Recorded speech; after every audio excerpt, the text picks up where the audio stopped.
Se multiplier et peupler la terre est l'une des missions que Dieu a confiées à l'homme.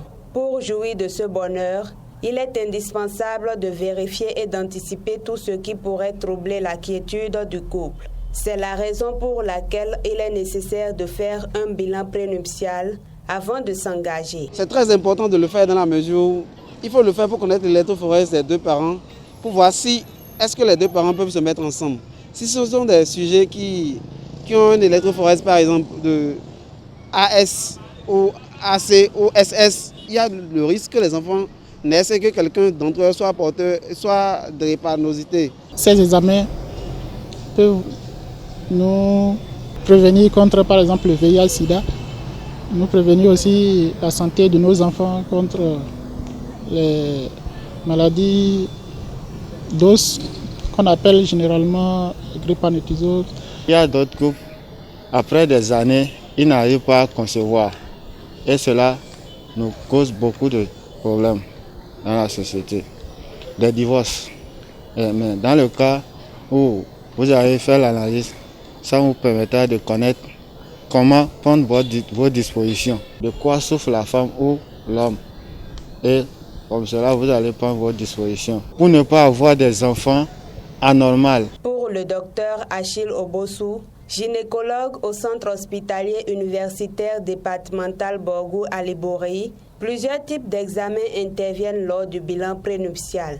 Les plus fréquents sont entre autres le groupage sanguin Rhésus. À partir du groupage, on voit les individus qui seront Rhésus négatifs, qui seront Rhésus positifs, puisque dans un couple où, par exemple, où l'homme est de Rhésus positif et la femme de Rhésus négatif, sachez que lorsque l'enfant à venir sera de Rhésus positif, la maman qui est de Rhésus négatif va vouloir développer des anticorps contre ce Rhésus-là que le père a donné.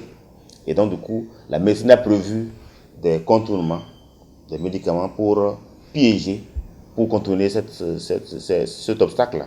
À part le groupage sanguin Rhésus, il faut obligatoirement faire l'électrophorèse de l'hémoglobine.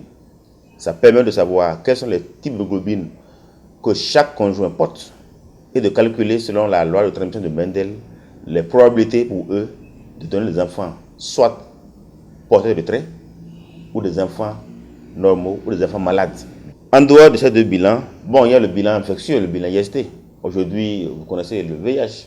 Donc il faut faire le bilan pour savoir parmi les deux qui est malade. L'hépatite aussi, on fait aussi la sérologie de l'hépatite.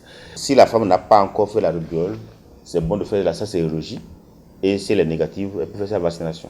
Les examens prénuptiaux pour un couple avant de s'engager revêtent d'une importance capitale. Lorsque deux individus veulent se mettre ensemble, de se rapprocher du praticien, du gynécologue ou de la sage-femme, en tout cas d'un agent de santé, pour dire nous voulons nous mettre ensemble, quels sont les bilans que nous devons faire. Nous recommandons vivement le bilan prénuptial avant que les conjoints ne se mettent ensemble.